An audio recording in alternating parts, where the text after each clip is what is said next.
তাজপুরে উচ্ছেদ অভিযানে বিতর্কিত মন্তব্য করেছেন অখিলগিরি। এলাকায় হাজির মহিলা সরকারি আধিকারিকের উদ্দেশ্যে অপমানসূচক মন্তব্য কারামন্ত্রী। আমাদের কর্মচারী মাথা নিচু করে কথা বলুন, এরপর এলে এলাকা থেকে ফিরতে পারবেন না, রীতিমতো হুঁশিয়ারি দিয়ে বলছেন কারামন্ত্রী বিধায়ক অখিলগিরি। বন দপ্তরের জায়গায় বসে থাকা ব্যবসায়ীদের তুলতে অভিযান শুরু হয় সকালে এবং সেই সময় অভিযানের বিরুদ্ধে বিক্ষোভ দেখাতে শুরু করেন ব্যবসায়ীরা। আর স্থানীয় সেই বিক্ষোভকে সমর্থন করেন স্থানীয় বিধায়ক ও কারামন্ত্রী অখিলগিরি। অভিযানে যাওয়া বন দপ্তরের আধিকারিকদের রীতিমতো শাসানি দেন মন্ত্রী। মানুষের সঙ্গে মিলেমিশে না চললে আপনার আয়ু বড় জোর 15 দিন। স্যার আমি ডিউটি করছি বলে তুলে নেবেন? আপনাকে ডিউটি এখান থেকে কেন? স্যার নাইট ডিউটি করেছে আমার স্টাফ। যে দোকান না বসে নাইট ডিউটি? নাইট আপনিই বলেছেন। কে ছিল প্রদীপ? কে নাইট ডিউটি করতে বলেছে? স্যার আপনি বলেছিলেন যে দোকান না বসে আপনি রাত্রিবেলা কেন কাটলেন আমি জানতে চাই। রাত্রিবেলা কেউ কাটেনি। এখনকার সময় কাটেছেন? কি কেউ কাটেনি।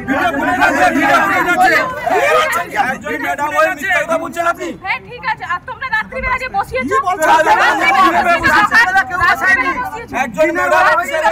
আমি বারণ করে গেছি তাও বসিয়েছে দোকান।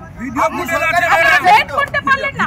আমি তো বললাম বসবো, আপনাদের মাইনা হলো আমি বসবো, তাও আপনারা রেড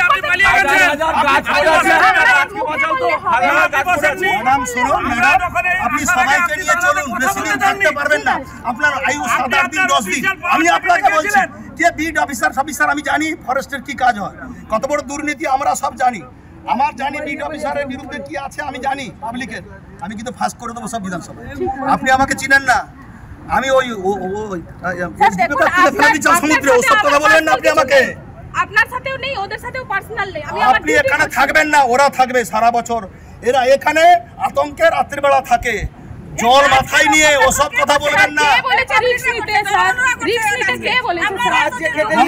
উনি কারো কথা শুনতে চান না।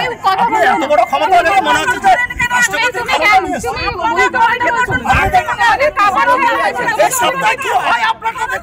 জনগণকে গুন্ডা বললেন না ম্যাডাম, এই জনগণের পয়সায় বেতনটা পাচ্ছেন, এই জনগণের পয়সা।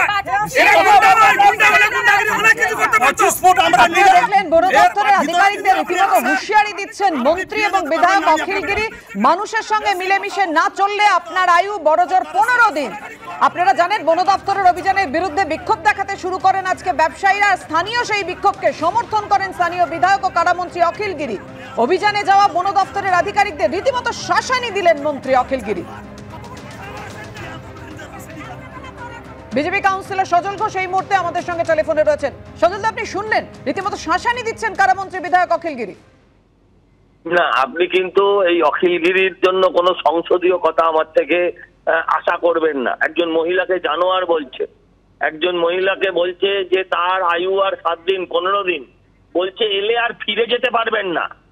হ্যাঁ, অখিলগিরিকে চেনে রাখা উচিত। ওর শিক্ষাগত যোগ্যতা আমি জানি, এই মহিলা কিন্তু কোথাও কাউকে তেল দিয়ে আসেনি। আর মমতা বন্দ্যোপাধ্যায়ের পায়ে তেল মালিশ করে করে আজকে এই জায়গায় এসছে। শুভেন্দু অধিকারী যদি আজ দলে থাকতো তাহলে ট্যাপুও করার ক্ষমতা ছিল না। কখনো প্রধান রাষ্ট্রপতিকে গাল দেয়, তার চেহারা নিয়ে বলে, কখনো ফরেস্ট অফিসার তিনিও মহিলা, তাকে বলেন এই ধরনের কথা। আমি বলি যে এদের যে শেষটা কোথায় হবে, এদের যে শেষটা কত নির্মম হবে। এরা বলছে একে তাকে মাটিতে পুঁতে দেবে, এদেরকে মানুষ যে কিভাবে পুঁতবে এরা না ভাবতেও পারবে না। এই সমস্ত জানোয়ারদের জল বিদ্যুৎ ছাড়া আর কোনো চিকিৎসা হতে পারে না। এদেরকে জানোয়ার ছাড়া আমার বলার কিছু নেই। একজন মহিলা রাজ্যের মুখ্যমন্ত্রী। ধন্যবাদ সজলদা।